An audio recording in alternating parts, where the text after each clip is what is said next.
Ever since I was a little girl, magic and fairies have always held my interest. I always enjoyed telling stories, writing small stories as a small child. I would make up stories for the children in the neighborhood. And I grew up with a father who thought everything in life had something to do with magic. He was very, very enthusiastic about the stuff that was unexplained, and of course everything had a magical tone to it. In high school, I wrote a couple of poems, and I was sure that I was going to write the great American novel, and of course that didn't happen. And as I grew older, I was fascinated with this idea of a fairy that would be able to grant wishes to children. I wanted this fairy to be someone who was not so perfect. In fact, I wanted her to be a little bit bumbling because I wanted to introduce a human aspect in another little girl who was going to help her along the way and to make her realize that it was fine not to be perfect and that everybody needed help. I wanted each one of the stories to represent a wish that was worthy and from the heart.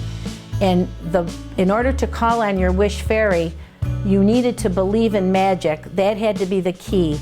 And you had to be a pure of heart person and somebody who could open up your mind enough to believe that fairies existed. I wrote these stories originally for myself, just for the sheer pleasure of writing them and enjoying reading them. And then as my children came along, I decided that I would write them for them.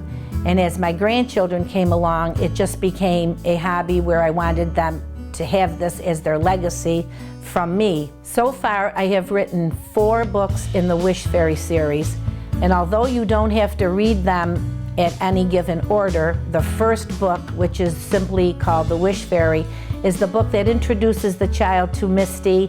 It talks all about who she is, what her dreams, ambitions are, how she became the Wish Fairy, how she met her human friend Hope. So that book is kind of the start of the Wish Fairy series. I have 4 out right now, and I have one that I'm hoping will be released at the end of January. It is a Valentine story. It is called A Valentine for My Daddy. And there are more books to come. I think the most exciting part for me as an author is to know that my books are in print and the children can actually have them in their hand and read these wonderful magical stories.